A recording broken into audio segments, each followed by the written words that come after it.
Can you guys hear me talking right now or no?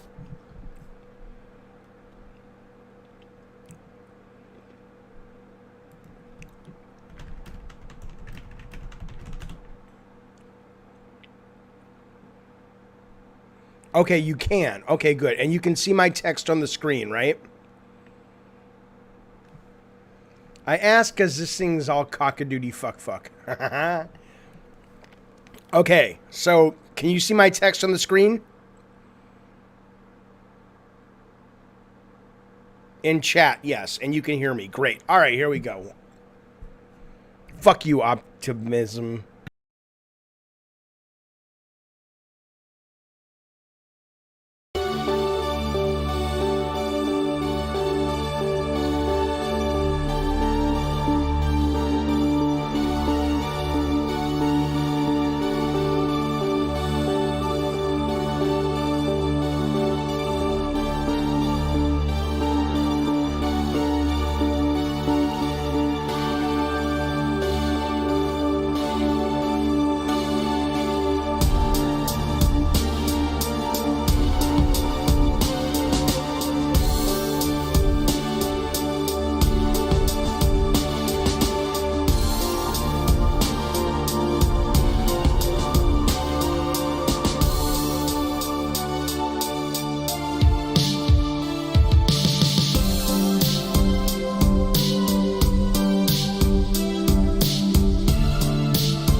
Well, now, if you're curious what that is music from our very own Alex Plox. That is from his album called Hadal Rain. I actually believe it's called Hadal Rain as well. So there you go. It's pretty fucking good. I enjoy his latest stuff. If you go to our link tree below, there's all of the various wonderful sponsors we have. You can give them some of your attention sometime during the show. I would appreciate it, and they would as well. Okay, so welcome to Gabbin' and Games for December 16th. It's good to see you. Somebody told me yesterday we had the show running at 360p. I think it was Blake Nesbitt. Blake, I should be broadcasting now at a much higher resolution to the point that you can see my beautiful face in all of its HD glory. If that's not working, somebody let me know. Welcome to the show. Lots to talk about. Rob the Mod is here. If you want to call in and express yourself on these various topics, you can do that. Put yourself in the Discord in the call-in waiting room, and we will bring you on the show at the right time. It's still 720p, then I don't know what to do, but at least it's better than 360.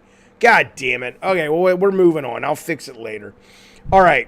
What are we talking about today, fellas? What's happening in the world of the video games? I did see Gravedoll talking a little bit about working at Pornhub and the stats that they put out every year. Yes, those stats have dropped. Yes, we will be talking about the video game specific stats of Pornhub. It's 480p on your end. I don't even know what the fuck it. We'll do a test. We'll do a test show later. Let's jump into some quick news. Some interesting news though. It's good people. It's good stuff. Did you hear that Xbox rejected Grand Theft Auto 3 because it didn't think Rockstar was capable of making it. They probably could have had, I mean, think about this.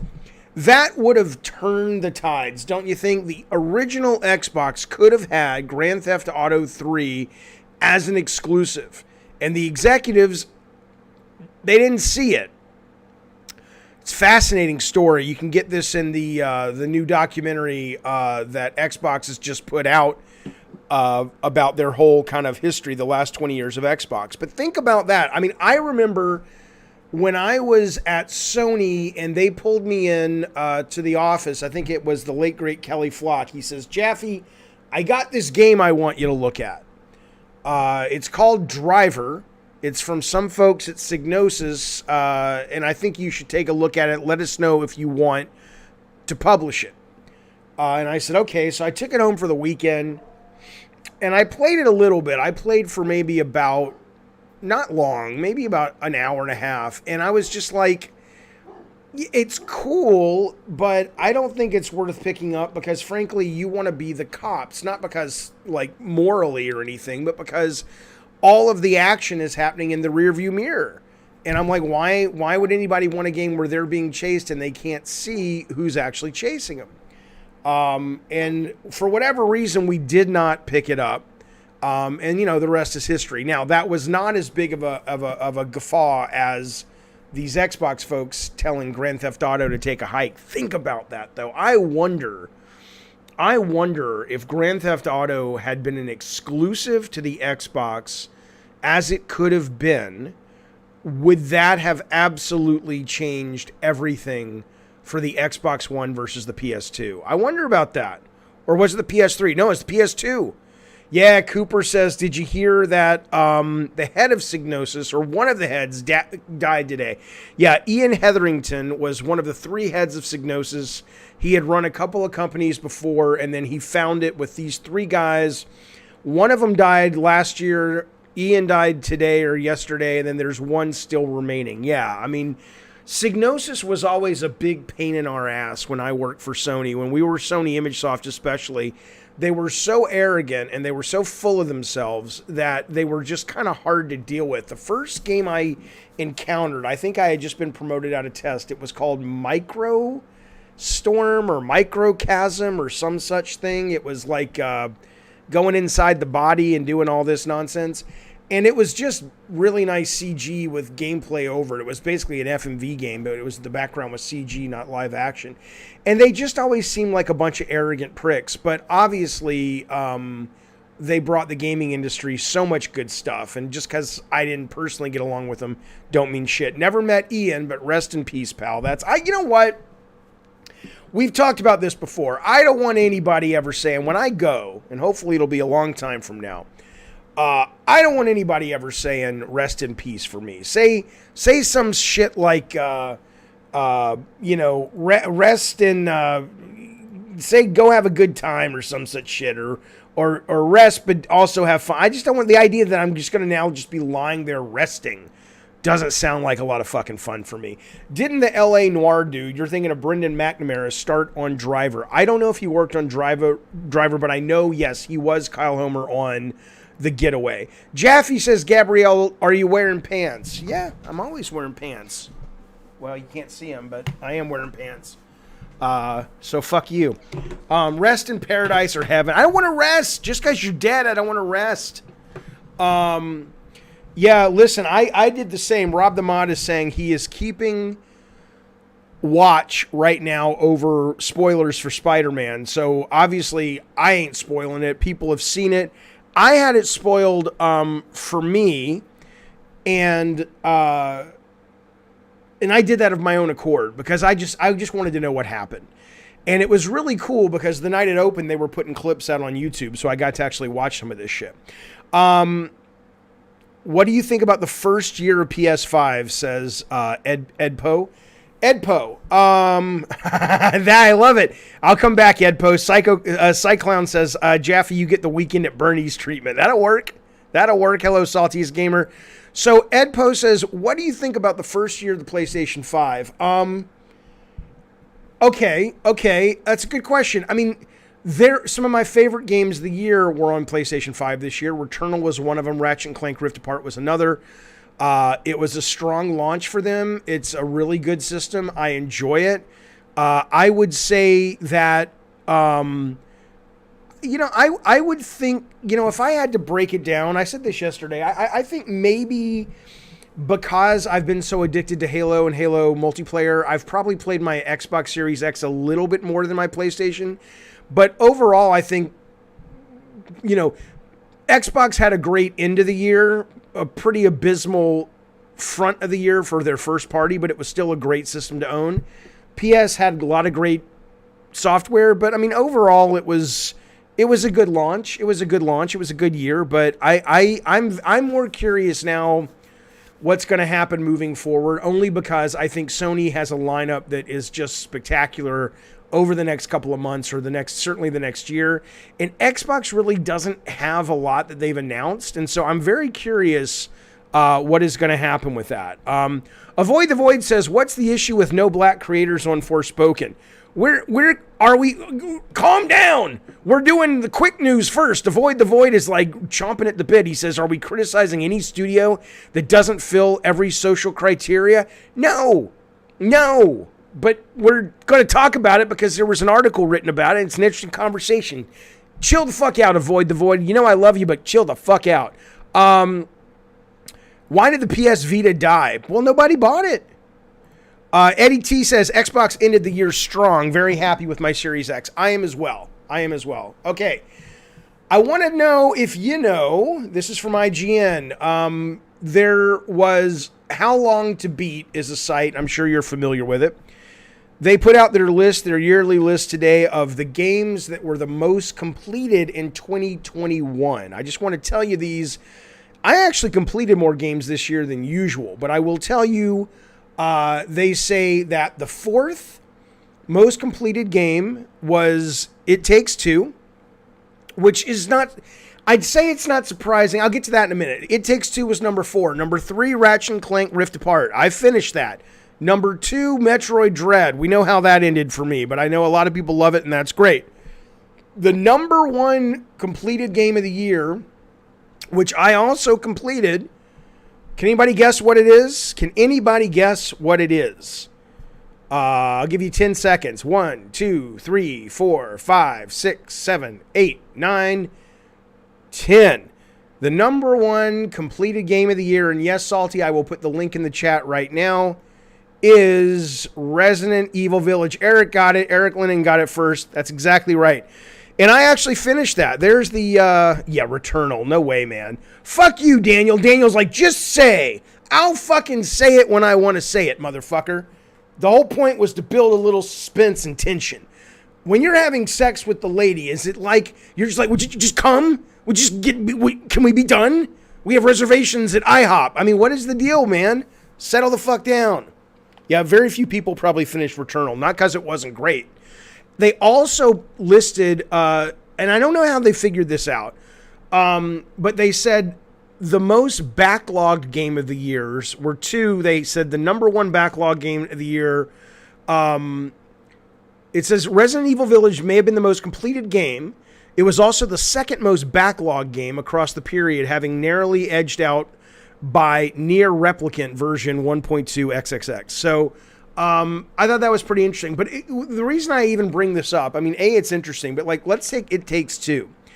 I played that with Rob the Mod. I played that game for a good while. Rob and I must have spent 6 hours playing it. We streamed it. You can see it on the stream if you're interested. But it's weird to me because I felt like we were done. And I was talking, I think, Spazbo or somebody who finished it, and they said, no, you were maybe halfway through it. And I'm sorry, I don't know about you guys, but, I felt the same about Halo. I loved Halo campaign.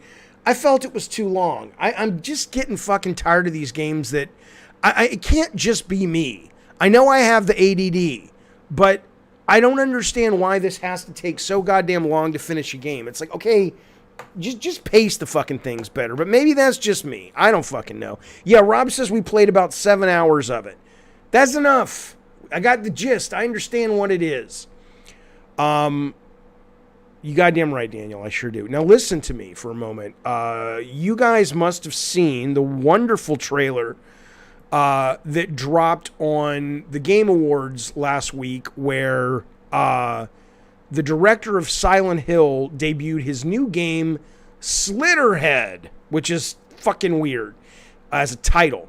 And the art was very cool. I thought the monster design, let me bring it up for you a little bit. I don't think this was the one they showed, but it might have been. I'm going to put it on your screen so you can see it while we're hanging out.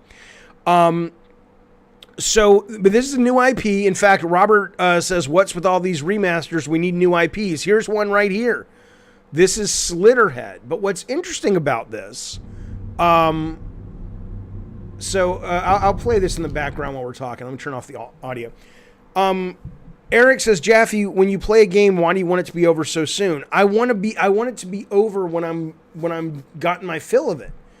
It's kind of like you can sit somebody down at the best food they've ever eaten in their life, but once they're full, they're full.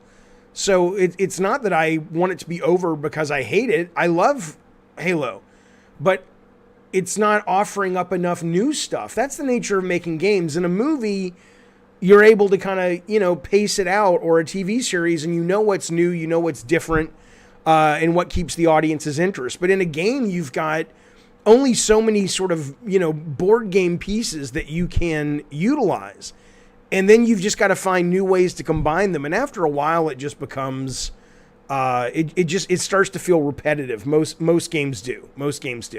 Boogster 1919. I wonder why your super chat didn't pop up. Did anybody see like a big pop up on the screen? We should have seen one. But anyway, Boogster, thank you for that. He says Halo Infinite was relatively short compared to most games, or most Halo games. There it is right there. I jumped the gun. And then he another super chat. Thank you, buddy. He says, I think 10 hours is perfect. 40 hours is too long. All I can tell you is, again, your mileage will vary on this shit. But for me, Halo Infinite's campaign was really good, really fun. I think maybe they kind of dropped the ball when you got into the final spire and it was just hallway after hallway and monster room after monster room. I think it's when you start to notice the repetition is when it's time to get off the fucking stage. And so it's not that Halo couldn't have been longer, but they would have needed to freshen up the formula. They were kind of running out of time there. Thank you, Boogster, for the super chats. I appreciate it, buddy. But anyway, I want to talk about this game. I want to talk about Slitterhead. Because when I saw this at the award show, I was most impressed by look at the monster design is just really cool. If you're not looking at your screen, this is a lady whose face opens up like there's just nothing but teeth after a while. Her face literally splits apart. I don't know what the fuck this shadow creature is coming at this guy. It looks like a skeleton meets like the Chupia bar or whatever the fuck it's called. But the director comes out today. He was the director of Silent Hill. And he said, he did an interview. Look at that thing. It's really cool. But this is starting to feel like it's going to be less horror. And this is going to be more like Devil May Cry. There is gameplay. James Gilman says, no gameplay, don't care. No, there is gameplay. But it's very minor. I'll try to pause it. But like you see this guy's forming a sword. See that melee attack right there? There is gameplay. It's not a gameplay trailer, but look at this. He's going to swing this thing, right? And if you read what he says, the director of the title, which is he's actually working with some guys, the character designers of Devil May Cry as well. But the guy, Toyama, creator of Silent Hill. This is what he said. He said, They said to him, they interviewed him, they said, it's going to be an action-adventure game with some horror elements or a 100% horror game. He says, it will be a game, he says, that's right. It's an action-adventure game with some horror elements. It will be a game that expresses horror while aiming at a wide range of entertainment. It will introduce a story with mysterious aspects and new action elements. And when you hear that, and then when he says, what he's talking about going for in terms of, he's hiring some of the DMC guys. You look at the trailer through a new filter based on what he said. This is not a horror-based game. It's got the trappings of horror, but this is a Devil May Cry kind of game, it looks like, which I'll play it, but at that point, I'm not as interested. I don't know if you are. I don't know if you hear those words and see this trailer and look at it through that filter and go, oh, I'm still in. But like, I'm looking at the screen right now, there's this weird old lady's head that turns into a spider and these weird teeth, and it's creepy as fuck. I want to kind of run for that. But if you throw me into a room with like 6 of these fucking things, and all I'm doing is, just slashing them and shit, it becomes a little bit less interesting. Jarvie Rock says, so it's a new hack and slash horror. Sign me the fuck up right now. Where can I pre-order it? I'm interested, but I'm less interested. That's all. Turning people into insects is cliche and boring, says Jimmy Gilman. It may be conceptually boring, but when I look at the monsters on screen, they look pretty good. I still want to play as an action game fan, says G, but I'd rather these cool creatures be in a horror game. I would as well. Our good friend Eddie T has been a member of the God of Wars for 15 months, man. Your new avatar is about to pop. I appreciate it, buddy. You know I do. He says, listen, I love the Devil May Cry, but this is not what I wanted from this game. What a weird direction for this, considering the original DMC was originally a Resident Evil game. Well, the other part about it that's weird is, but maybe it's predictable, the guy did Silent Hill. Wasn't his next game the Gravity thing? What's that fucking thing called? It's a cult classic. Gravity Rush, right? That was, so maybe he's just like, look, I'm not just a horror guy. I do all kinds of games. I don't fucking know. Doug says, yay, it's 8:30 a.m. in South Korea. Happy Friday morning with Jaffe. Good to see you, buddy. Do me a favor, open up a window and shout over to little Kim that he can go fuck himself, piece of shit. Rage Mode Method says, to answer the thumbnail's question, yes, it's okay for a white person to make a character who's black in a game. I'm black and I approve. We'll be talking about that in just a moment. Come on, man. DITEKTEW. Whatever. He wants to know, he says, what's your game studio of the year? Mine's Capcom. Well, I mean, what does that even mean at this point? Because, my game studio of the year is probably Insomniac. Because if, game of the year doesn't mean game studio of the year. If you say studio, you usually need different titles, right? To come out. So yeah, Capcom had a couple, which is great. But Insomniac had Ratchet and they had Miles Morales, both of which were just fucking phenomenal. And then I would say it would go to those guys, I guess. Bookster, thank you for the super chat. He says, I'm just waiting for the next great horror series. Yeah.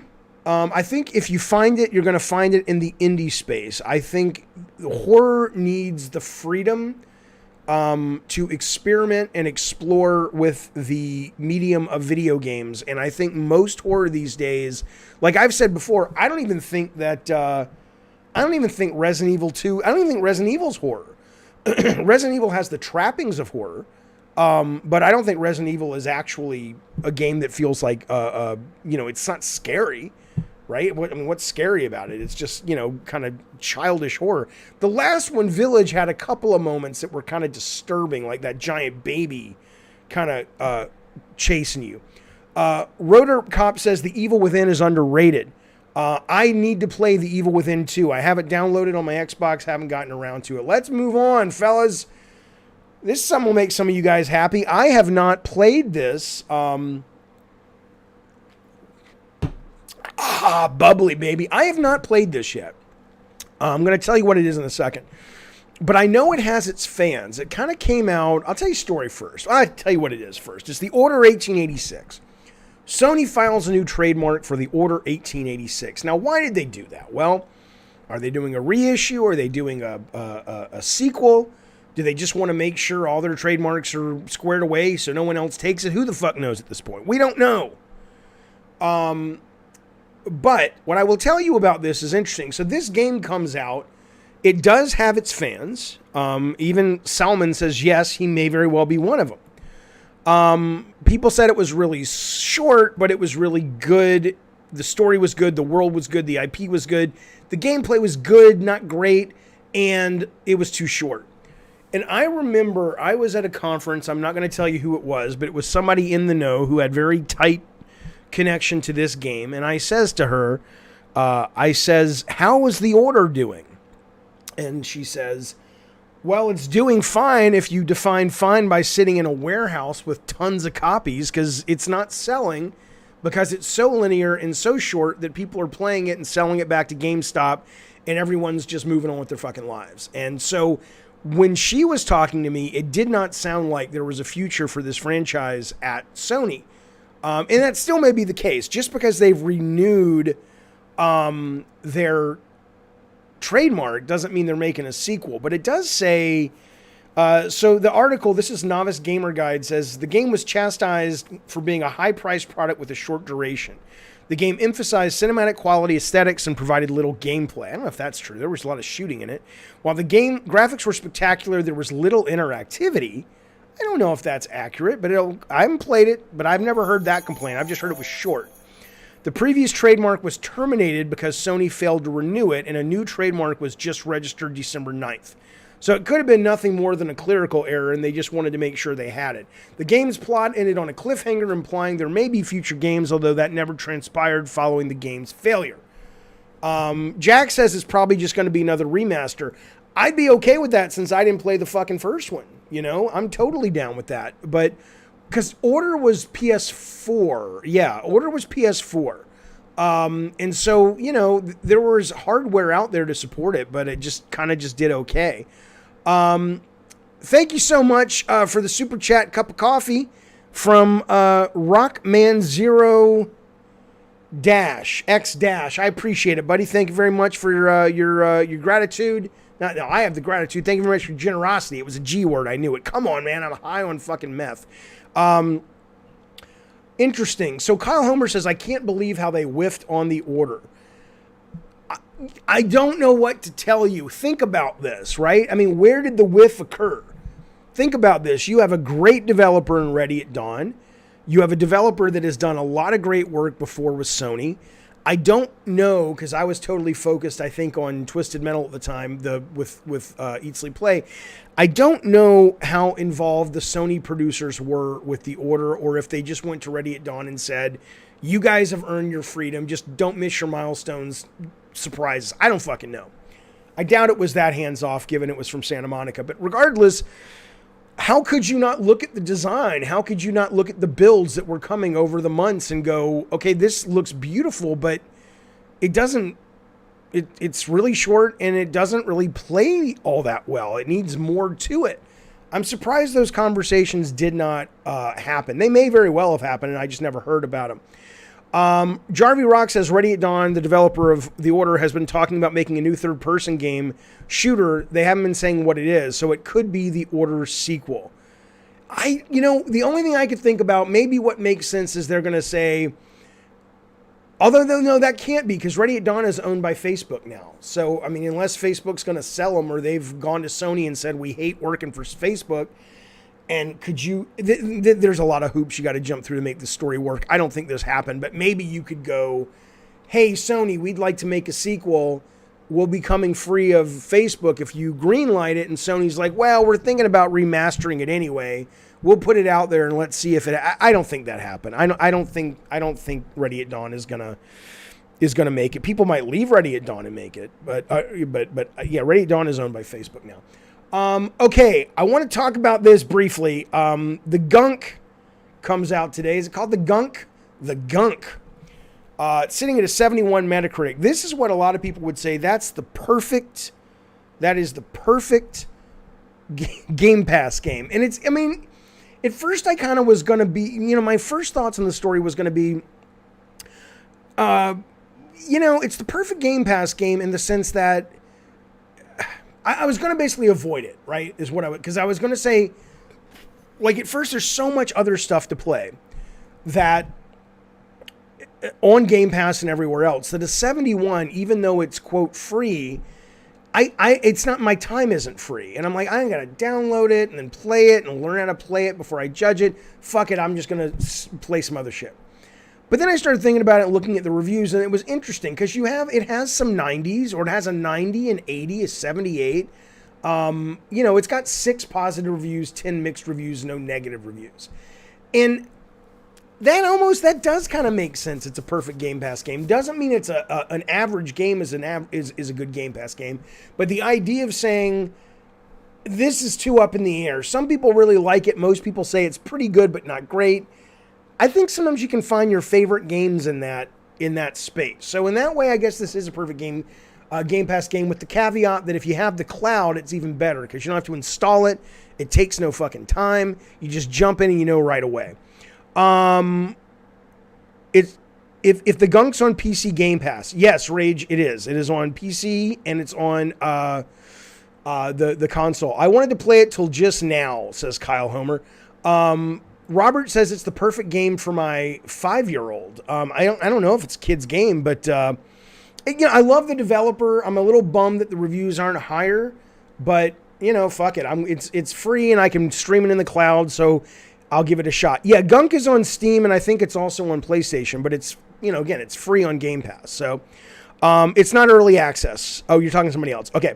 Hello, Laura Luna. Oh, okay. You guys hang on a second. I want to show you something that Laura made. 1 second. I'll be right back. Rod, talk to everybody. I'll be back in like 2 seconds. Rob, are you on? 1 second. I'll be right back. Okay, Rob's going to entertain you for like 2 seconds. I got to grab something. Rod, talk to everybody. I'll be back in like 2 seconds. Rob, are you on? Okay, Rob's going to entertain you for like 2 seconds. I got to grab something.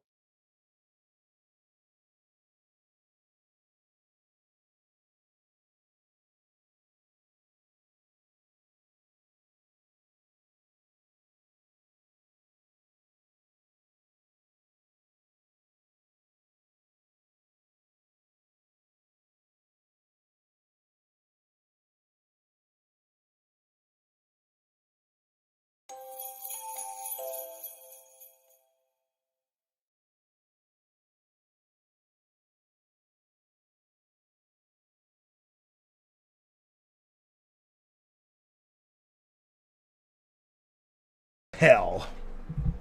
All right, thanks, Rob. I appreciate it, buddy. I don't know what he was saying, but it's in the car. Laura Luna just put out a book, which is all about the God of War. It's a beautiful book, and it's all about the Ghost of Sparta. I think that's kind of the name of it, right? It's something like the history. It's I can't read it, but it's visually it's gorgeous. It's in what language? Spanish is it in? And so maybe it'll get a translation, but I wanted to show it to you. I'll make sure I have it in the office for the next stream because I don't have it right now. But it's very, very cool. It's very, very cool. Congratulations to you on finishing that story. Oh, yeah, Rob needs a mod. Fair. Okay. So you hope Sony paid her well. It did not come from Sony. She did it with a straight-up publisher that wasn't a Sony publisher. Okay. But Laura Luna, hey, good to see you, buddy. Okay, now, let us move on.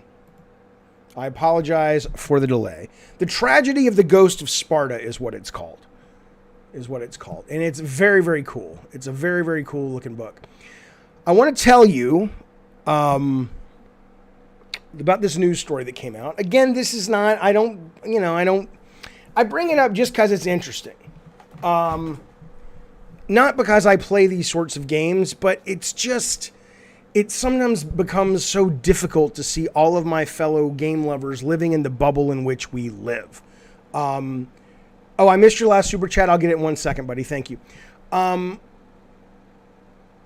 8 different mobile games this year. Do you know what they have in common? What they have in common is they each made $1 billion or over $1 billion in microtransactions. Think about that.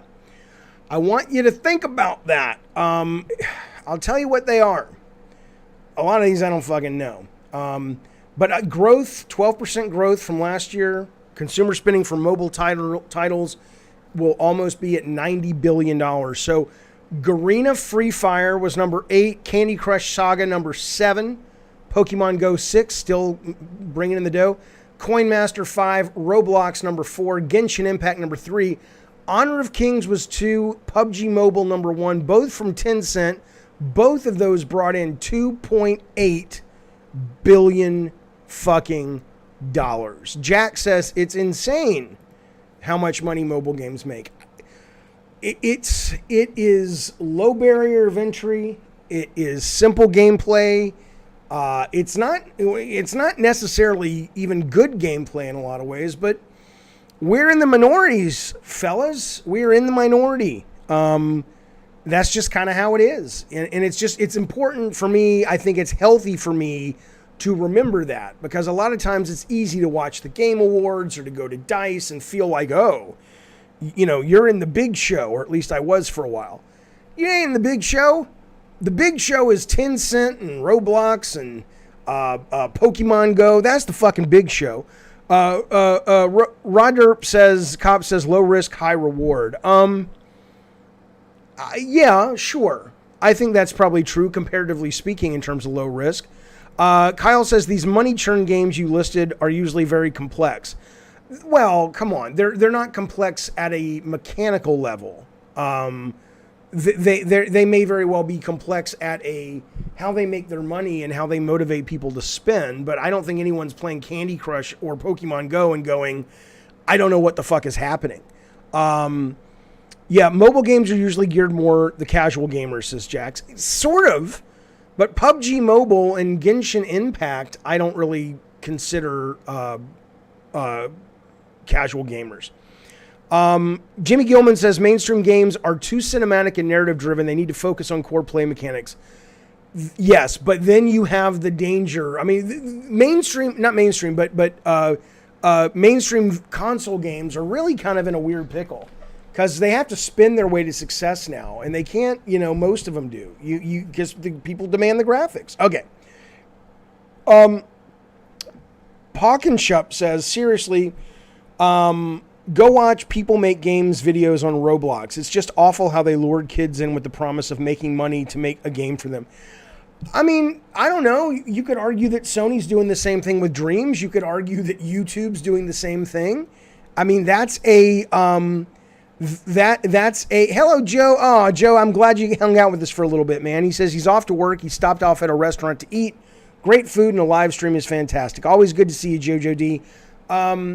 Drive safe, enjoy your job. But no, I mean, all these things are let the audience make the content. People seem okay with it.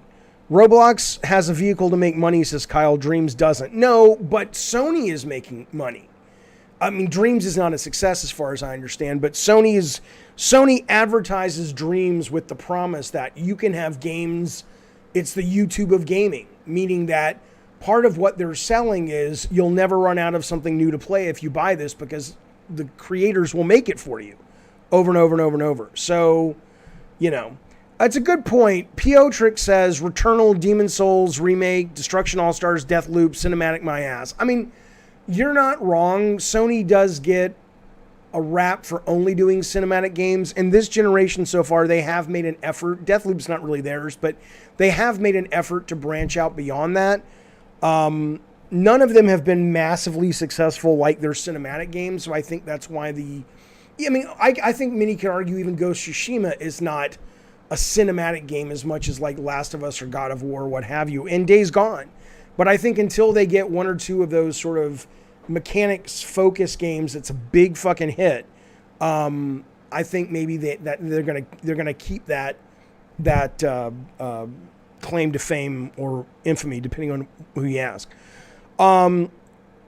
Roblox creators can make money, says Kyle, which is enticing. That isn't true in Dreams. Sure, I mean that's a different point though. But regardless, they all can be viewed as being exploitive depending on the way you view it. It's a pretty easy thing to look at Dreams, Roblox, YouTube, and suggest that they're exploiting their audience. I don't think they are, but certainly if you've lied to children and said we guarantee you'll make a lot of money in your games, but you know what, man, I'll tell you something. If you're an 8-year-old, 10-year-old, 15-year-old kid, anybody really, and you're learning how to make video games using Roblox Studio, and you may not make any money, that would be nice. But you're learning how to make video games. That's a skill. Whether or not you go into the industry or not, it's irrelevant. that's a skill of logical thinking. I mean, there's logic that I learned learning to make games in BASIC back in the 80s that I still utilize. So I don't think I wouldn't complain too much about kids going, oh, I made a game all summer and nobody bought it and they lied to me. Yeah, that sucks. They should deal with that at a PR level or maybe even a legal level, depending on what the promise was. But there's some real skills they pulled out of that experience, which I think is a good thing. So, I missed a super chat. Let me go back to, let me get this super chat real quick, fellas. I apologize for missing it. Okay, well, this is what it is. So, Bookster19, thank you, buddy. I appreciate it. He's talking about the game, the GUNK, that we were talking about earlier. He says that game looks like a vacuum simulator. Yeah, but, you know, I mean, Splatoon kind of looks like it's like a spray paint simulator. I mean, hell, Power Wash. We're going to talk about Power Wash Simulator in a little bit, about where it ranks year in with reviews and stuff. You know, there's worse things than being a vacuum cleaner simulator, I'll tell you that. But I appreciate the super chat. Thank you, sir. Okay. Where did it go? Okay. Jaffe, if you ever got back into games, says Bacon, would you go the mobile route since it's a bigger payout? No, I would not. If a game I made or worked on was at a studio that happened to make mobile games, but they allowed us to make a game for Apple Arcade, which doesn't have microtransactions or something, sure. It's less about where you play it, although that affects the design, of course, and more about, I don't want to make a game. I'd rather make a game that you pay for once, and maybe there's DLC and service components tacked on and built into the cake, of course, baked into the cake. But I'm not interested in just doing games for money. It's not interesting to me. Okay. G Shina says, do those games, the mobile games, really make all that money from Westerners? I feel like China profits are different. I think certainly if you look at some of these PUBG, Activision's Call of Duty Mobile, Roblox, Pokemon Go, Candy Crush Saga, those are really big here in the West. But yeah, Honor of Kings, Coin Master, I don't think so. It just depends.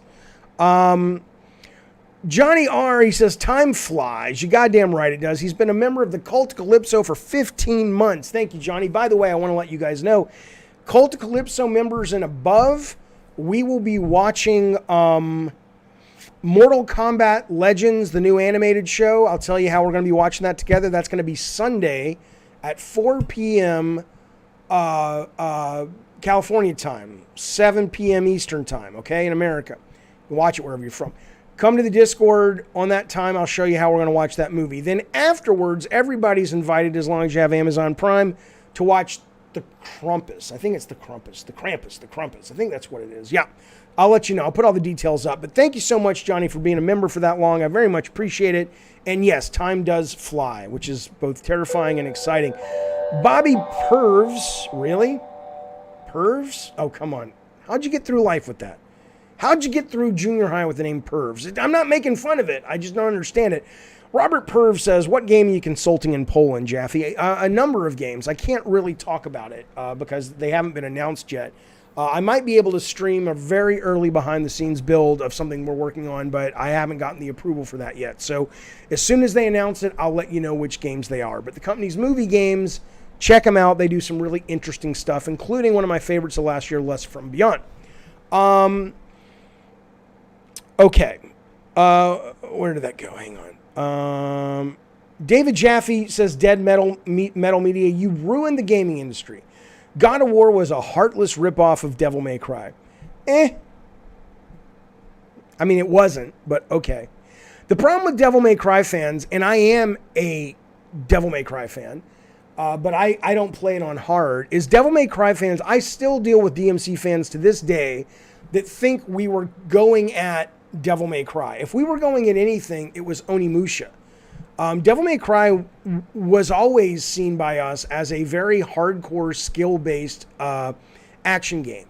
That was never the intention. Let's put it this way. If you thought God of War was trying to out Devil May Cry in terms of the combat depth or combat nuance or difficulty, then ask yourself why in God of War you can cancel out of almost every move at any moment. That you couldn't get more casual than that. I wanted the player to go, if I hit this sequence of buttons, it just does it. And I had people who were fighting game competitors on the team going, but then there's no punishment for it. I'm like, I don't care. I don't want to punish the player. They want to do the fun move. Let them do the fun move. So no, it was never meant to be a competitor to that. Jerry A. Has been a member for 10 months. Thank you, buddy. He says, woot, woot. Sup, Jaffe, pass the pipe. I would love to pass the pipe, but I have it in the other room. And the only other pipe I have is this one. But the problem is I'm waiting for Amazon, maybe even today, to deliver the stem. Because I chew on the stem and it broke off. But I appreciate it. Thank you for being a member for so long. Take a little bit of the pipe. You can still smoke it like that. All right. I'm looking for the super chat that came through. I want to make sure I don't miss it. There it is. This is from Tihama 1979 of the Connecticut 1979s. Pardon me for being late, they say.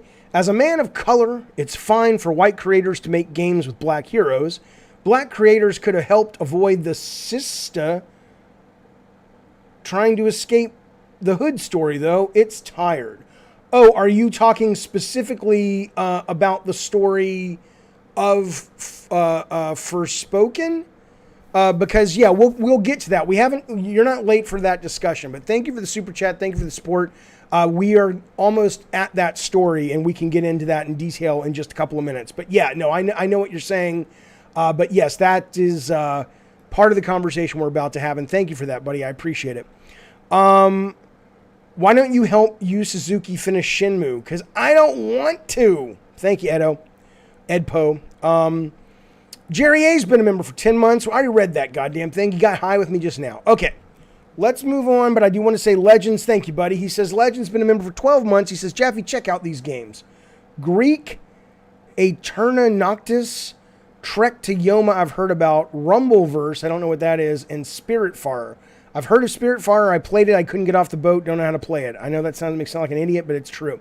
I will look up the other ones, though. I haven't heard of those. Have not heard of those. Matt B says, Ghost of Tsushima is not cinematic. Jaffe, you old son of a bitch. Lay off the crack. No, it's not cinematic compared to a Last of Us or a God of War. It is more interested in the adventure it sends you as a player on. Yes, there are cutscenes. Yes, there's a story.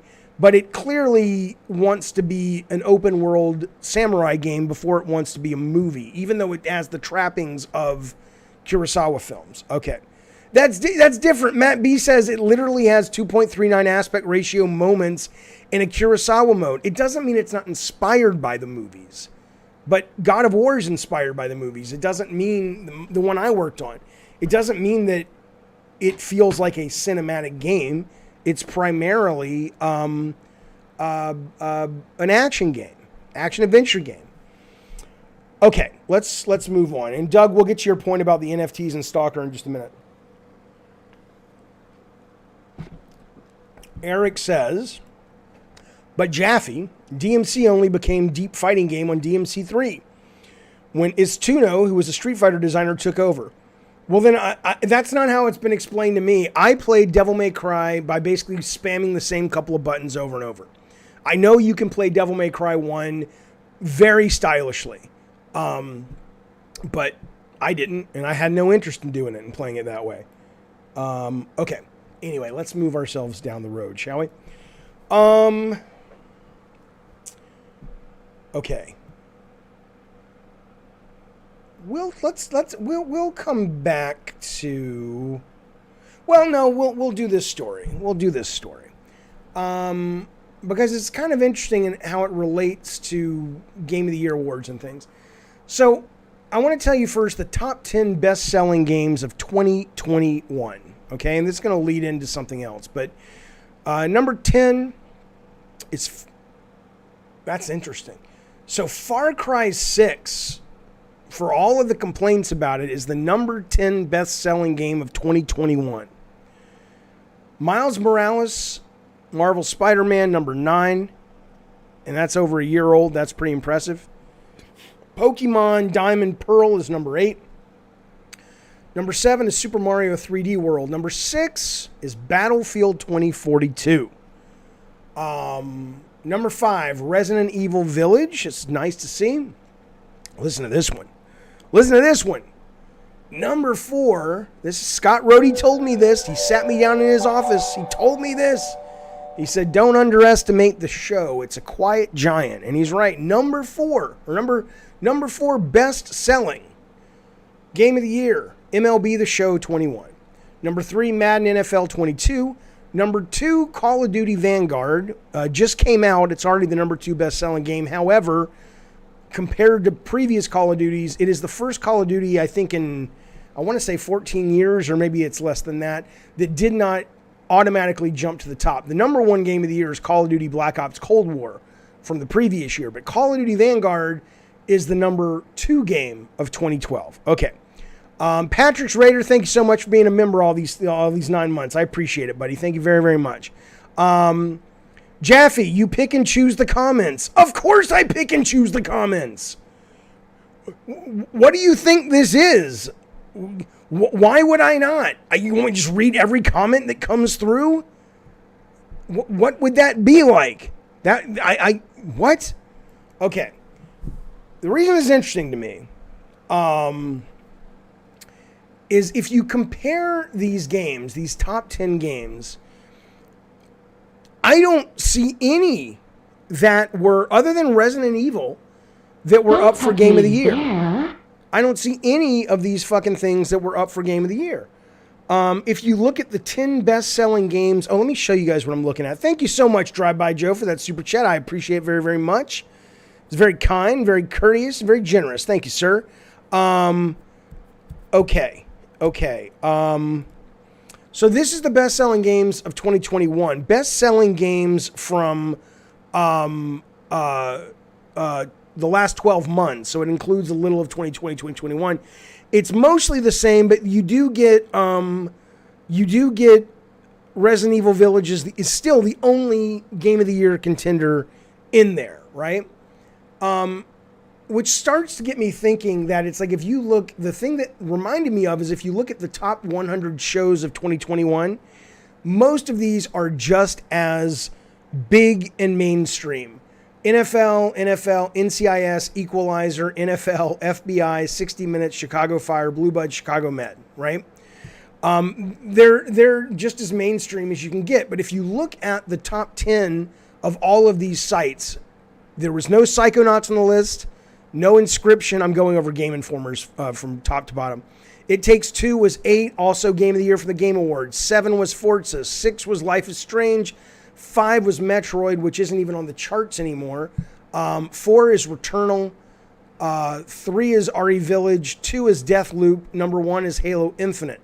None of those are... I'm surprised Guardians of the Galaxy is not there. None of those are on the list, right? Here's why it matters, though. Here's what's interesting to me about this, though. What's interesting about this is that if you go to this story, this is a story from Kotaku, the top ranked Steam games of 2021. Now, this is not journalists picking best, or this is not even what people purchased the most. This is a really interesting algorithm they put together that says, we are going to take positive votes, negative votes, peak concurrent, and out of the and out of that, we're going to assign it a number. I'm kind of bummed they don't have play hours in there, but in that you would see more data to determine really what people were playing this year and what they enjoyed this year. Okay, here are their top 10 of what people played this year and enjoyed the most. Number 10. I can't even pronounce it, some word game. Tiny Bunny is 9. Townscaper is number 8. This is on Steam. Number 7 is Power Wash Simulator. Number 6 is The Room 4. Number 5 is Cookie Clicker. Number 4 is Firework. Number 3 is Rhythm Doctor. Number 2 is Dyson Sphere Program. Number 1 is Totally Accurate Battle Simulator, okay? You have to go down to 11 to see Before Your Eyes, which is on some Game of the Year list. Inscription, which is 12. Psychonauts 2 is the first big one that comes up. That's 15. And then Resident Evil Village is 24. It's just interesting to me. It Takes Two is 19 that just got the Game of the Year.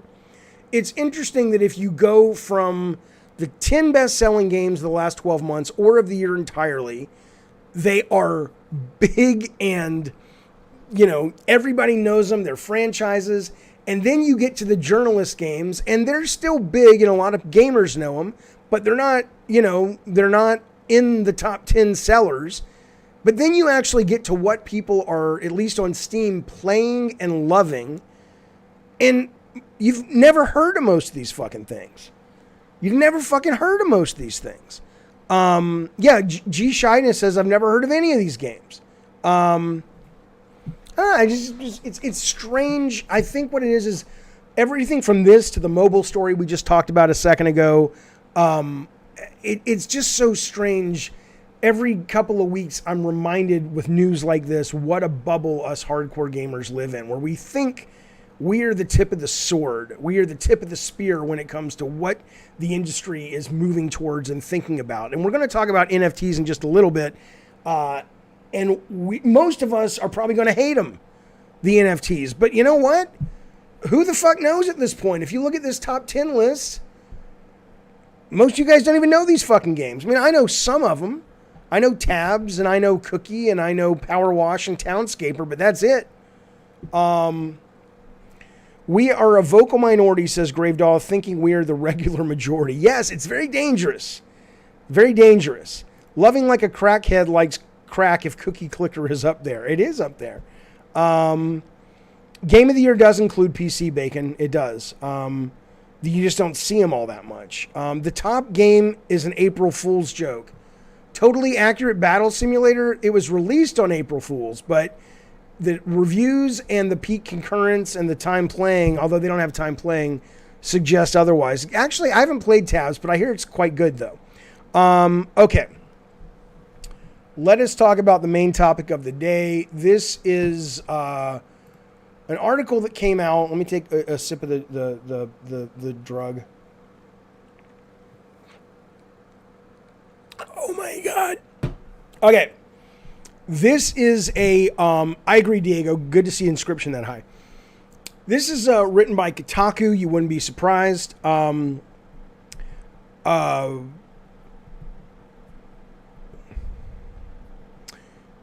I was reading the chat. I apologize, fellas. Okay.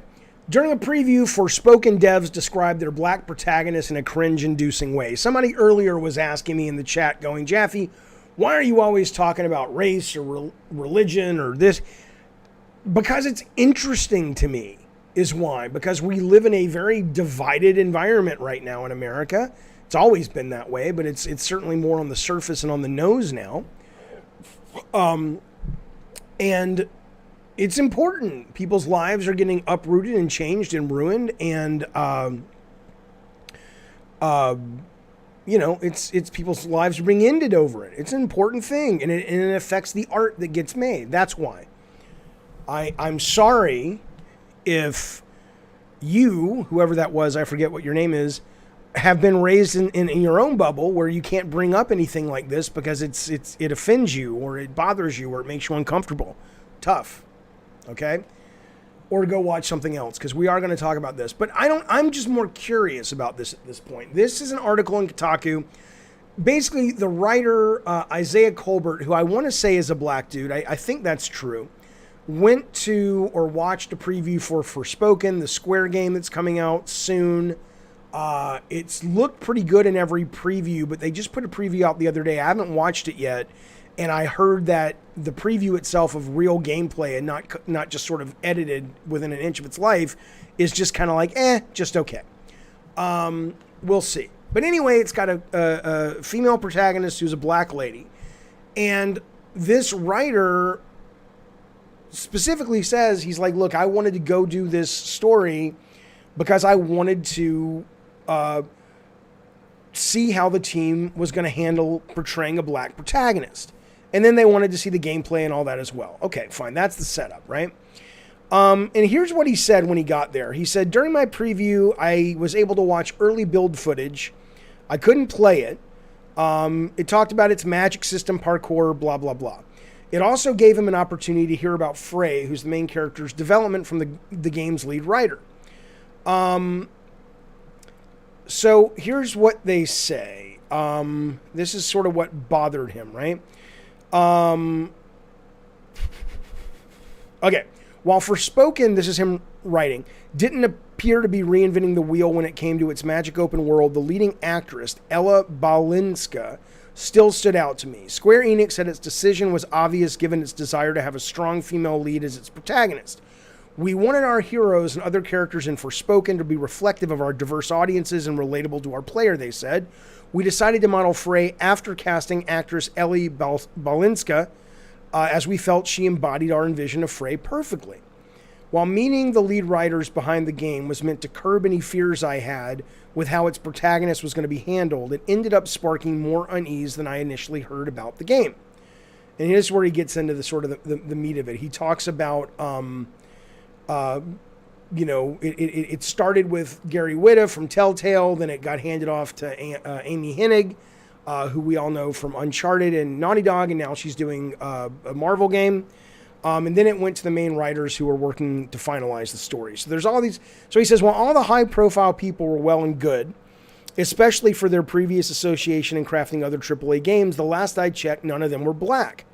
Question marks rapidly started to fire in my head about the game's handling of Frey, which were only festered by how its writers went about describing working with the actress Balinska. And then he says, they described Frey's origin story, which came off as a tired amalgamation of black stereotypes. Those stereotypes included her being, quote, very angry, her having, quote, fallen through the cracks of society, and, quote, being on the verge of prison before being teleported to the magical land.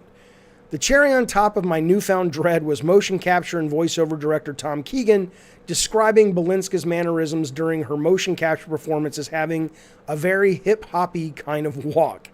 I wasn't the only journalist to find this remark and the lack of black writers shown as harrowing. So I bring it up, especially as it relates to Miles Morales. So Miles Morales, when it came out, got a lot of love, and I loved Miles Morales. I thought it was phenomenal. Miles Morales, when it came out, got a lot of love from a lot of journalists and fans in general of being a respectful and accurate representation of the Puerto Rican black experience, especially in an urban environment like New York City or Chicago or what have you.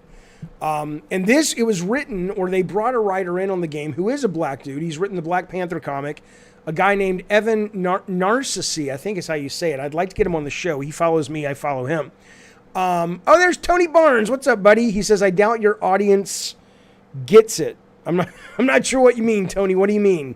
You should jump on the phone, buddy.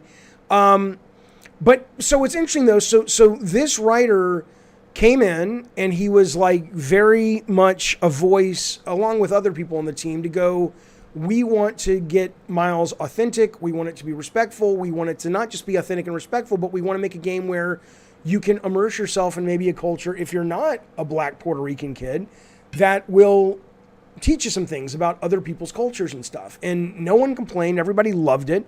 And this is from the New York Times, but it was wonderful. But I struggle to understand this. Now, there's everything that they've said about Faye, that this writer, Isaiah Colbert, said about Faye in Forspoken, I think is I agree it would be worrisome. If you're basically somebody who's writing a black female character or a black character at all, and you're basically saying that essence of what that character is she's angry, she's had a hard life, she's on the verge of going to prison, she's fallen through the cracks. I mean, that does sound like a bunch of white people sitting around writing a black character or a character who happens to be black based on what they've seen in the media. To me, I don't necessarily think Forspoken, not that Miles needed it anyway, but it was nice that Miles had it, but I don't think Forspoken needs to be as, and maybe this is not the right term, and if it's wrong, I apologize, but it's what comes to mind. I don't think any game who has a black protagonist needs to be so Afrocentric as to get a write-up in the New York Times about how Afrocentric it is. It's wonderful when it does that. I don't think Forspoken, it just looks like an action game. You don't need any of that. You could have it, but it's not the essence, right?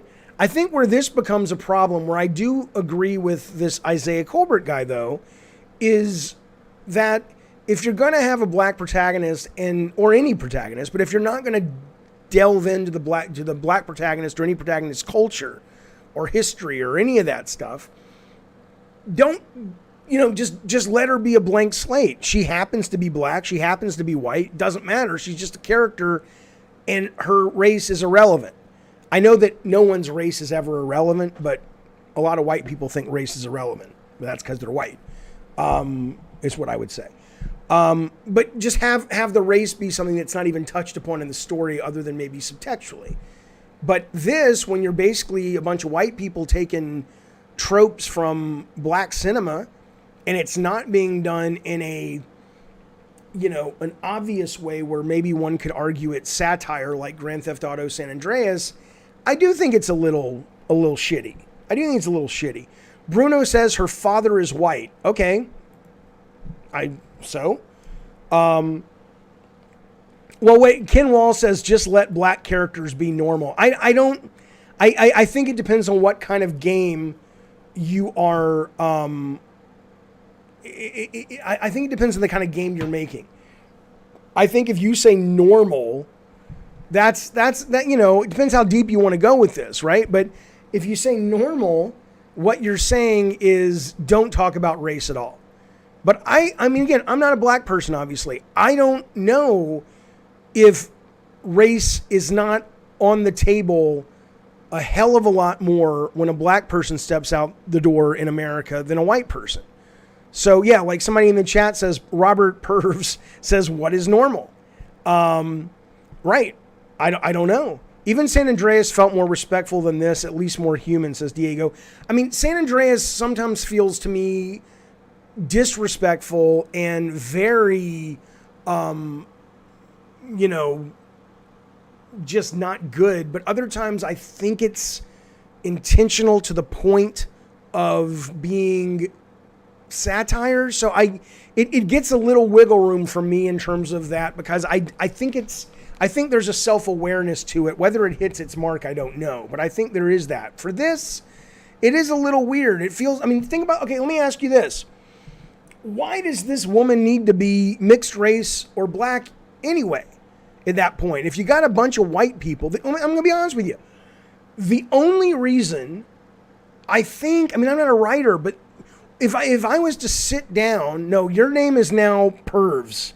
I don't care. He says it's pronounced Purvis. No, you're Pervs. That's the best. That's the fucking best. Kim G10 says the problem comes when you try to interpret the black experience if you didn't live it. Yeah, but what do you do then? Okay, do you just not create characters who are not like you? Do I not create a female character because I haven't lived the female experience? Tony Barnes, who is a game developer and a black man, says, I don't think creative should be limited to certain races. But I do think races talking about other races should do their research and not make caricatures.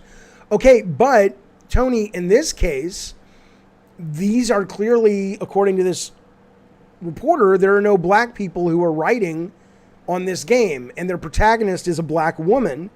They're not talking about other races in the game, but if they're writing her story around things that are kind of tropey cliches, and more importantly, insulting tropey cliches about black people, at least black people in America, don't you think, I don't know about that. I think that becomes, I don't like it.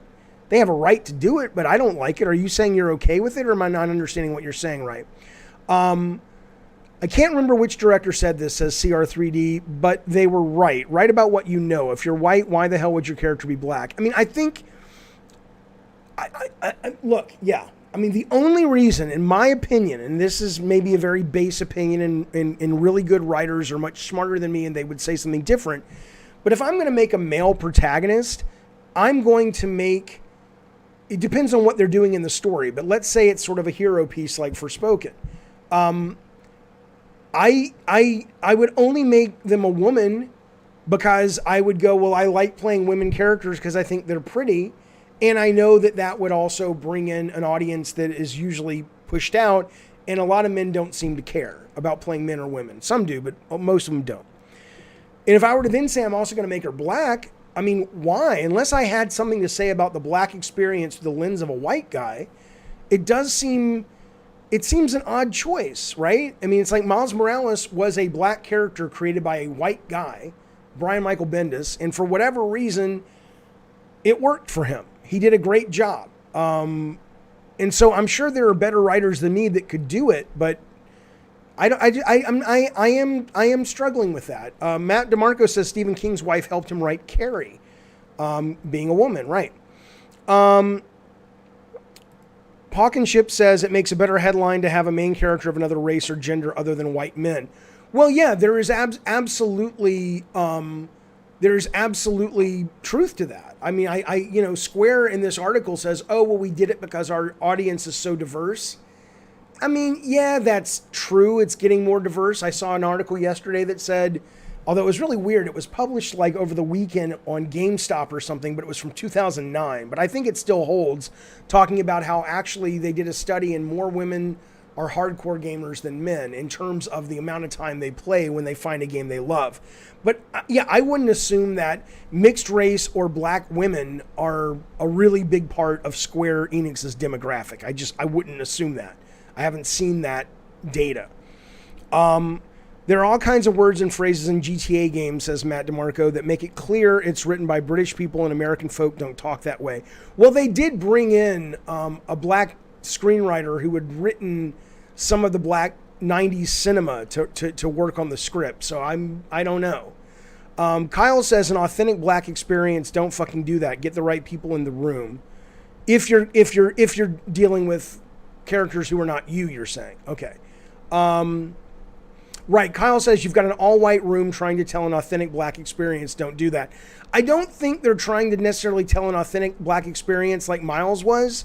I think they were probably trying to tell an action-adventure story with a woman for whatever reason happened to be a black lady, and whoever pulled the strings on this game didn't know enough that they were basically should have just said nothing or made the character not a cliche and not an insulting cliche to black folks and people in general, but they probably didn't know enough. They were probably like, oh, this is good. It's we see a lot of black people in the movies and they're going to go to jail and they're falling between the cracks. It's like, yeah, they're cliches. They're in the movies. They're stereotypes. It's insulting.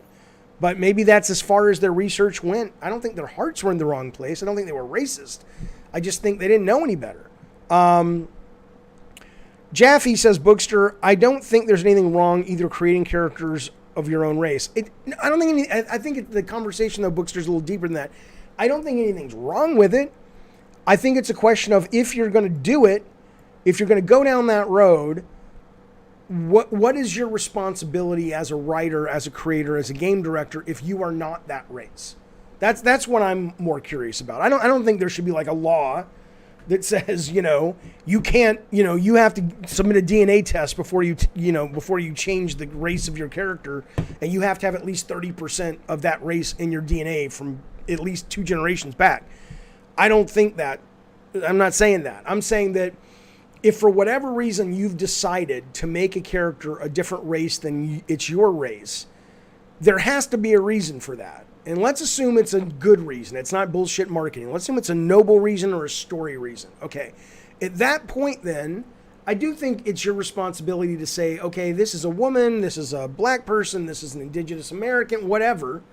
And in that, I need to know that I'm not insulting via stereotypes and tropes. If I'm going, I want to make sure, even if I'm not dealing with race in the story at all, or if I am dealing with race, I sure as fuck better get somebody of that race or gender or whatever in the room to work with us a little bit to make sure that we are being respectful. And I know a lot of people, a lot of gamers will say, oh, that's too woke. That's too fucking woke. But it just seems respectful to me. Why would you not want to do it? Eternal says, you realize the actress playing the character is partially black. They can consult her at the least and she can act how she sees fit. Well, I don't, they actually say that in this article, Eternal. What I take issue with that, though, Let me read it. Let me read you what they say. They say it's a good quote. It's worth waiting for. Hang on a second, fellas. Okay. Yeah, here we go. Question marks rapidly started to fire off in my head. This is the journalist about the game's handling of Frey, which were only festered by how its writers went about describing working with Belinska, who's the actress. And apparently they're basically saying, Tom Keegan described her mannerisms, Belinska's mannerisms during her motion captures, very hip-hoppy kind of walk. And sadly, he says when Axios' Stephen Totillo asked if there were any black developers or consultants involved with the project, he didn't receive an answer during our preview. Later, he got a fact sheet that said that they leaned heavily on the hands-off preview where Belinska's passionate feedback throughout her motion capture process was regarded as invaluable feedback. But I mean, when you've actually hired someone to do a job, right? I mean, actors need two skills. One is acting, and number two is bullshitting, which is kind of the same thing. An actor's not going to sit there if they want to keep working in the industry and be difficult. I mean, they might, but if they're at a certain level where you've never heard of them, you probably will never hear of them because people won't hire them because they'll be called difficult. So if this actress is like, I don't really like this main story point. I mean, hell, I was talking to Troy Baker on this show a handful of months ago, and he's like, look, yes, I'm a collaborator. I bring my own views and ideas to the room, but end of the day, I understand that a lot of these decisions are made well outside of the room, and I can't fuck with that shit. And that's Troy fucking Baker. So, I think that, I don't think looking at Belinska on set and going, she was approving of this, or she was giving us feedback. I don't know if that's enough. Snake Doctor said, I don't agree with that. Snake Doctor says this journalist who wrote this article is looking for something to be offended by. I could be wrong. I don't know. Well, yeah, we will. I don't know about that. Because sometimes, what is the problem with pointing this out? If you're reading this and is something wrong in this, is something wrong about being a journalist who's a black journalist and going to interview someone who has a black character in your game and then going, well, this is kind of insulting, right? This is, I have ADD. My daughter, who just popped in, has ADD. If I was watching a stream of a new video game and the character had ADD in the video game and it was done all silly, like, oh, squirrel, oh, and it's that kind of insulting view of ADD that really isn't what ADD is, I would probably write an article if that was my job, or do a stream or do a video where I would go, yeah, this is probably not, this is probably not, what I think we should be talking about when it comes to this game. So that's all I'd say. Aaron says he's not looking for something to be offended by. There's something offensive there. Right. I agree with that, Aaron. Salty says, why is this only an issue with one race? Why not all? Why wasn't this article written about Ghost Tsushima and Sucker Punch? Well, because Sucker Punch bent over backwards. If you ever, Salty, is look at a lot of the story of how that game was made, they tiptoed on eggshells to make sure they did not offend and that they got it right. They were absolutely very respectful of that culture, and they brought people in to help with that, and because the game was very much about that culture, I think it makes sense. Six says, my girlfriend watched the Game Awards with me and asked, where are all the men? She pointed out that nearly every game shown off had a female protagonist, and to her it came off as pandering. There is no doubt that they are overcorrecting the ship. But I mean, I'm not going to get into politics. I will just say this. This isn't a political view either way, but it is about how we discuss politics, right? If you have had centuries of oppression of a race or a gender, and then the culture at large says, let's try to do better. And the culture at large overcorrects because they know their heart's in the right place, but how do we do it? It's going to take a little work to kind of figure out that. And the people who have been in power for so long or who have not been oppressed go, but well, now it's unfair to us. It's like, give them a minute. They just now have started to address the concern of, it wasn't less than 10 years ago that there were booth babes running around E3. Now we're trying to be more fair and more open and more diverse and more inclusive. We're not going to get the formula exactly right out the gate.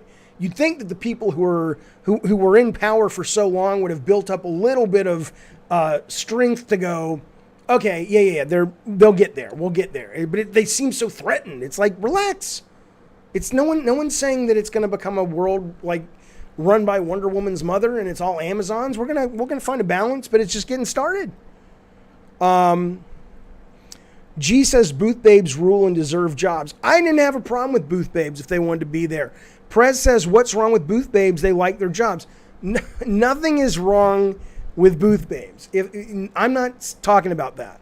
But the industry itself, though, it's a problem having booth babes. Having an industry that is like, no, we're good with that image, I think that's great. But, look, I wouldn't... If the shoe was on the other foot and I was a minority in video games, there weren't many men in video games, or let's just take an industry where there's not. Let's say I loved creating makeup, okay? And obviously makeup is, I think, a predominant female industry. I don't know if that's true, but let's assume it is for the sake of this discussion. And I went to a convention. And since most women are straight, you would have a bunch of dudes, if they had booth babes, walking around in, wearing underwear and I don't fucking know, Chippendales or whatever, what's that Magic Mike thing. Well, I wouldn't be offended. It's just a guy. But I would be, after a while, I'm like, this doesn't feel welcoming to me. This is kind of annoying, right? I don't think it's the fact that the guys who do it or the booth babes at E3 who do it, that it's a problem with their career choice. I think the industry woke up and said, look, we have a lot of female players. We have a lot of black players. We have a lot of, different types of people in general making games and playing games. And we would like to not be so childish about it and boys club about it. I don't think that's a problem. I don't know why that's a problem for some people. Assless chaps. Well, Eddie Torres says assless chaps. Look, if they came to me and said, Jeff, you can go to E3 and wear assless chaps, I'd get back into the business. Come on now. Gunther says, I've been playing as a girl character my whole life. I have too. I love playing as women characters because I like looking at women. I've never understood. I quote this sometimes. Resident Evil 2 Remake, Capcom released data on this and said, the majority of people played the game first and only with Leon. And I went right for Claire. I'm like, Claire's hot. I want to spend my time in this game with Claire. But most guys don't want to do it. I don't know if they think it's emasculating or what. Iron Mike says, thinking back about how IGN used to have Babeology on their site. Absolutely. I mean, it's, things change. It's okay. It's okay. Thank you for the huge super chat. This is from Tehama, 1979. He says, it's a Square thing, meaning Square Enix. When Kingdom Hearts released, I was at the Square booth at GDC. I asked if Gaijin... What is a Gaijin again? Gaijin's an English guy? Or an English person. Gaijin ever work at Square HQ as coders? She says, we typically keep to ourselves, but if we ever make a game about hip-hop, we'd come to you guys.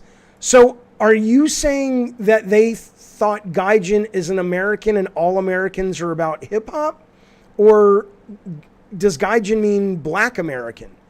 Because it's interesting that they might look at all Americans as being into hip-hop, whereas in America, I think a lot of people associate that, even though I know it's not, with more black culture. Okay, Gaijin means foreigner. If foreigners ever worked there, and if we wanted to make a game about hip-hop, we'd come to you guys. Well, who is you guys? Are you a black guy? Was that what she meant? She was talking about your race, or she was talking about your country? Chris, I'm not trying to be a dick to you, where he says, and I understand your point. Okay, so Tehama says, I'm black, Gaijin means foreigner, so she looked at you as a black person and automatically assumed it was hip hop, which is why you're saying Square. Yeah, but that was Square Japan, right? This game's being made in America, I believe, right? Or no, maybe I'm wrong. The story is certainly being made in America, but maybe it's not directed by an American. Maybe you're absolutely right. That's an interesting point. I don't know where this is being developed. I think it's Japan, but if you've got American writers, you would think that, but maybe they're American writers, but you've got Square going, no, we want it more, not racist, but you know what I'm saying. I understand hip hop's the most popular music genre, but it's still associated by a lot of people with black culture. Okay, so Chris says, I could care less who or what the lead character is as long as the game is fun. That's all that matters. But it's not, though, Chris. This is what I wish people would understand, and I wish they wouldn't take it personal, right? And Chris, I don't know if you're a black guy or a white guy, okay? But the tendency, if you are in the majority, or the tendency if you are in the ruling class, or whatever you want to call it, to just go, we don't need any of this stuff. This is annoying. This is pandering. This is woke. This is PC. It's easy to say that when it doesn't affect you, because to you, you want it to go back the way it was, because the way it was for you, maybe, I don't know you, Chris, but for a lot of people who share what you just said and agree with what you just said, they want it to go back the way it was because that was normal to them and that was easy to them and that was fun to them. But if you're a Mexican person being portrayed in a video game, if you're a black person, a Jew, a Muslim, a trans, or whatever you are, a woman, to you, to go back to the way it was and it's just fun, that's all that matters, sure. But if Forspoken's fun, but it still is insulting to an entire race of people, I don't know if I would agree with you there. That's all I'd say. Me there. Navigator thing of the super chat, he says, Deathloop had 2 black main characters. I don't remember any of these questions being asked of Arcane. Well, maybe there wasn't a reason to. Maybe there was nothing. I mean, I only played Navigator, and thank you for the super chat, buddy. I only played that game, Deathloop, for about 3 hours. So I can't speak to the characterization. I thought the main character was pretty cool, whatever his name was, and I thought the assassin hunting him, who was also black, whatever her name was pretty cool. But I didn't get a sense of their, were they written with race in mind or not. I know that the director's a black dude, and so for him, he's just like, well, I'm a black dude, of course my protagonist would be black, and I'm not dealing with a game about race because, you know, why would I? And I don't think Kotaku, I'm not saying why would I, like there's no reason, but in terms of that's not what this game's about. I don't think Kotaku is saying Forspoken needs to deal with race and acknowledge race like Miles Morales did. I think they're just saying that, look, either say nothing, but if you're going to say something, don't say this insulting shit like hippie hoppy. Basically, see, Brett the illustrator, come on, man. I am a white guy. That is, we're going to move on because I don't want to get mired in politics, but let me address this briefly because I'm kind of tired of seeing this shit. Whenever topics like this come up, one of the go-to ways to try to shut it down is say that you're white people bashing. Now, I don't know when white people got so goddamn insecure. I'm a white guy. I don't feel, as far as I know, white guilt. I don't hate my race, or some people will tell you I'm not white. They'll say you were born of Jewish descent, or whatever. But whatever I am, I don't hate it, right? It doesn't enter my brain. Okay, so sometimes, just like I can look at a person and go, they've done a lot of good things, I can look at the white race and go, yeah, we've been in power for a very long time, and we've done some nasty shit. Is that white bashing, or is that just taking responsibility for your actions? Brett the illustrator says it's okay now to hate on white people regardless of what they've done. Maybe that's true for some folks, but I don't hate on white people because they're white. I don't hate on my people because they're white. I'm just saying that white people have been in power in this country and a lot of other places for a very long time, and to not acknowledge that in the conversation of race and entertainment is just, you know, it's intentionally ignorant in order to win an argument. Rage says, I played and finished Deathloop. The characters were based in 70s black culture. This is the time of media like Shaft and Dolomite. Foxy Brown. Rare times black people were portrayed with strength. Cool. Yeah, I didn't finish it. But somebody was asking about Black Panther. Who I'm trying to find where it was. It was like Stan Lee and Jack Kirby did Black Panther. They were white guys. They were white Jews. Was it okay to do that? And, no one else was doing it, right? I mean, somebody needed to do it. They acknowledged why they did it because they said, look, we have a lot of black readers. We would like a character that they can relate to from a racial standpoint. And so they did it. And I think a lot of people are happy they did it. But it wasn't like you had a lot of black comic creators back then that were doing it, and these two white Jewish guys came in and they were the ones that were able to get it done. No one else was doing it. Mr. Orange says a lot of younger people don't understand the issues, so honestly, they should shut the fuck up. It's been hard to deal with racism in America. It's been really bad. Me love white people crying for representation, says Salvador. That's the funny part. It's true. It is a little true. Okay. Jaffe, did you have Greek people in the writing room when you're making God of War? Also, did you have people who competed in derbies? Derbies? I'll take the first question. The second question makes no sense. Jaffe, did you have Greek people in the writing room when making God of War? Nope, not a one as far as I know. Wasn't the point. We weren't dealing with Greek culture. We weren't dealing with My Big Fat Greek Wedding. We were dealing with fantasy of Medusa, Gorgons, and Pegasus, and Zeus and shit. It wasn't about the Greek life. I would have never said, hey, in motion capturing Kratos, I want to make sure he walks like, a Greek guy. And then people would have had a good reason to say, what's a Greek guy walk like? It's not Greek culture. No, it's not. I know what he's trying to do, and I know you think it's a gotcha question. It's not. It's ancient history, and it's not even real history. It's fantasy. It came out of the Greeks, but I'm sorry, Currywurst, it's not. It's Greek culture in the same way that if you were to make, let's put it this way. It's as much Greek culture as Jesus is a white guy, right? Or all the people in the Charlton Heston movie were white guys and not Arabic people or people from the Middle East. So no, I'm sorry. Yeah, right. Did you ever have gods on your team? Yeah, it is a dumb question, but that's bacon. We love bacon. Let's move on, shall we? I agree. Black Jesus is the only Jesus, even though Jesus isn't real. Okay, I know it. He existed. Blah blah. Okay, fine. Kyle says the power is not evenly dispersed between black and whites. I like hate speaking so reductively, but you're ignoring the actual point. Are you talking to me? I like hate speaking. I don't understand. Zav says it's religious beliefs of old. How isn't that Greek culture?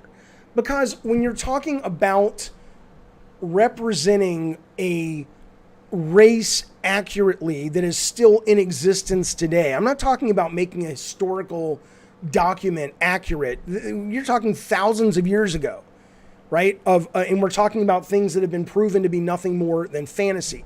We weren't dealing with the story of a Greek descendant in 2005 who realized that these stories were true, and it opens at a wedding, a Greek wedding, and I'm trying to tell you what a Greek wedding is like, and I've seen it in the movies, so I know, and I have all these Greek stereotypes eating, hummus and pita bread and shit. That would be an accurate criticism, but that's not what we're talking about. We're talking about a game that took place thousands of years ago in a fantasy setting. Those ideas, which I changed, happened to come from Greek mythology. But some of them came from Roman mythology. Some of them came from Star Wars. I mean, it wasn't that kind of a thing. Not everything has to be that. But when you are making that, you need to be respectful. Stick says there were opportunities for black superheroes, and white creators who wanted to make black superheroes were told not to. It doesn't sell. It took changes in society to see different superheroes. Talking about back in the day with Stan Lee and Kirby. Gotcha. Okay, still, I don't care then. There's my answer, okay? If that's, he says, Jaffe, it's still culture. Culture is everything made by a group of people. If you want to play semantics and definition, sure, you got me. I should have had a Greek guy in the room. But I don't agree with you, and I would defend that decision to this day. If I were to make, we had a Native American character in Drawn to Death, or a skin, and when it was pointed out to me by one of the artists, it's like, hey, you can't just willy-nilly draw the patterns on their costume. It means something to the tribes. You have to be respectful. I was like, oh, I didn't know that. Thank you for telling me. Let's make sure whatever goes on the skin of Cyborgula as a Native American or indigenous person is respectful and speaks to the culture in a respectful way. So, but yeah, sure. If you want to say I should have had a Greek person in God of War in the room, I will tell you you're a moron, but you have that right. Remember when people were complaining, says Bookster, that the character in God of War Ragnarok was black. I'm not comparing this to that. This is completely different. Wanted to mention how quickly it blew over. Yeah, I remembered it was some character, but, you know, I mean, they're all fantasy characters, so I don't know, you know, they're not real. But I hear you. Okay. Ubisoft had Greeks for Assassin's Creed Odyssey. I didn't play Assassin's Creed Odyssey. Was Assassin's Creed Odyssey more grounded in reality? Okay, let's move on, though. Let's move on. Let's see. Hang on a second. Let me put this. Okay, there we go. All right, let's talk about something else, shall we? Thank you for the lively discussion, but I want to talk about something that's... and you're gonna ask yourself at first, well, hang on. No, I'm saving that for tomorrow's show. I'm saving you here. I'll give you a little tease. There's a reason what I'm showing you on the screen here has to do with video games. These are lights that were seen in California recently. In the sky, there were no spotlights down below. They were flying in formation. I don't know what they were. Maybe they were nothing, but a lot of people are talking about them and saying, what the fuck was up there? Who knows? Who cares? That's not the point. The bigger point, though, is that we will be kicking off a discussion about video games tomorrow as it relates to this story, and I think you're going to enjoy it. It's going to be really interesting. Legend says, I defend all people of all races and culture if they're being wrong, because at the end of the day, wrong is wrong. Sure, I agree. The GUNK did come out today. I will be playing it later today, and if I like it, fantastic. Okay. Saving. I'm going to save all this for tomorrow. I'll be back doing a stream tomorrow. For now, let's talk a little bit, as friends do, about whatever the fuck you guys want to talk about, and then I'm heading off to get some shit done. So, every time Ubisoft announced a game, I can't help but think of the people who got harassed for it to happen. Yeah. I mean, you know, it's a rough company, that's for sure. People are race obsessed, says Tony. I saw this game and didn't even clock the character was black. The fact that it's the talking point, combined with people disallowing a black character to be... I don't understand this comment anymore. The fact that it's the talking point, it's a talking point from this article, and I thought it was interesting, so I'm talking about it, combined with people disallowing, meaning you don't allow a black character to be disenfranchised. Disenfranchised just means that you're losing the ability to express yourself or vote. And people, I don't understand your comment. I'm sorry, Tony. Can you type it again? Fuck the reviews, play it yourself. Talking about the GUNK, right? Well, it's on Game Pass. Rob, they took the NFTs out of Stalker. Oh man, we are going to talk about NFTs. I just don't have time to get to it today because we're going on 2 hours and I can't keep streaming much longer. But we will talk about NFTs tomorrow. And yeah, I mean, people don't like them, and I don't blame them. There's Dakota Johnson. Thank you, Lord Nomi says, keep it up, dude. I appreciate it, buddy. Thank you for being here, sir. Thank you for the super chat and the generosity. The high concept, though, of it really is goodbye. How do I say your name? Is it coming up? Goodbye, Shatira. Goodbye, Shatira. Good to see you, buddy. But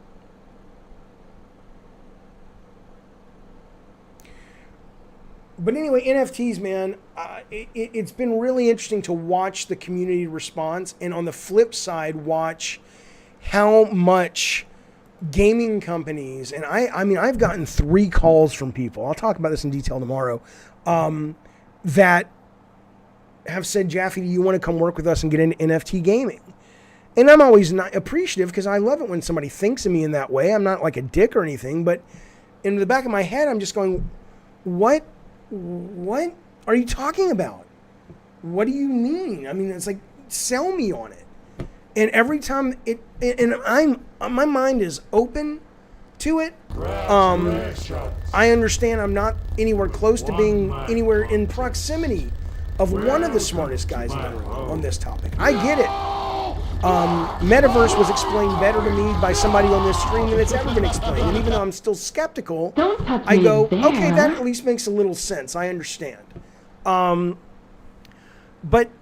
But NFTs, though, I'm just waiting for somebody to come along and explain the value of all of this and why so much money is being raised if it's not just a spectator's market. It reminds me of the old days in the 90s when everybody was buying comic books and they were printing all these variant covers because everybody thought they were going to be worth tons of money, but it just collapsed the whole fucking market. So let me, okay, I know you asked this yesterday and I appreciate the question. This is, where did you go? Cotton Eye Joe, come on now. Where are you, buddy?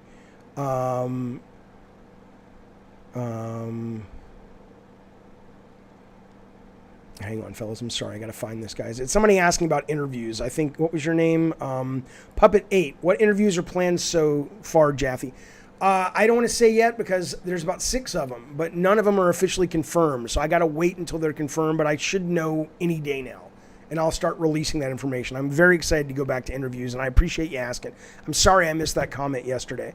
Rob Spears says, loving the content. Thank you, Rob. I appreciate that very, very much, sir. It's very generous. Thanks, bud. Heretic has been a member for 3 months. Cult Calypso, you can come watch the Mortal Kombat movie with us this Sunday. Have you gotten into NFT games? I have not, Heretic. Is there anyone you recommend I jump into? I know there's a few, but, you know. Jaffe says, Bacon, should schools give out free condoms to high schoolers since a lot of them might be into 3X behavior? What's 3X behavior? I don't know what that is. But yes, Rob was saying that Stalker pulled their NFTs. The only damaging thing this does, says Legends, is creators keep playing into black stereotypes and it sends the wrong message to the small brain people who can't think for themselves, which is why I didn't have a problem with the Kotaku article. I agree. It was like, hey, you know, a lot of people rightly so accused Kotaku of being obnoxious with their, you know, virtue signaling, and I think that's accurate. But I also think in this case, you know, the guy's got a point. Optimism says there's a great TED Talk about NFTs. I'll watch that tonight before tomorrow's show. Brian Stickler says, aren't NFTs a scam? They seem like it, but I'm going to watch this TED Talk. Maybe I'll be converted and I can share it with you guys tomorrow. I'm with you, Bookster. A lot of the NFT game design that I've seen can be done without NFTs, so I don't really see the point from a player standpoint. I agreed. Okay. You linked it in Discord. Thank you, Robert the Moderate. Okay. Gods Unchained is a good one to play. Heretic, I'll check it out. Okay. Fellas, that has been Gabbing and Games for December 16th. I appreciate it. I will be back tomorrow. Don't forget, we have a podcast of this very show. It'll be going up later tonight. Don't forget, Cult Calypso members and God of War members will be invited Sunday, 4 o'clock California time. We're going to smoke some pot, eat some pot, and watch Mortal Kombat Legends, the new one that just dropped on HBO. I'll tell you how you're going to do that. Don't worry about it if you don't have HBO. I got you covered now, in some way. Now, everyone's invited as long as you have Amazon Prime to watch The Krampus. After that movie, I'll drop all the links and details pretty soon. But in the meantime, fellas, thank you for the new members. Thank you so much for the generous super chats. I appreciate it. Rob the Mod, thank you for keeping us on the straight and narrow and all the great comments and discussion. Whether you agree with me, don't agree with me, or you just want to take me behind the barn and show me where the horse bit you, all that's good for me. Depends who you are. But I appreciate you spending some time with me, and I'll see you real soon. Bye, everybody.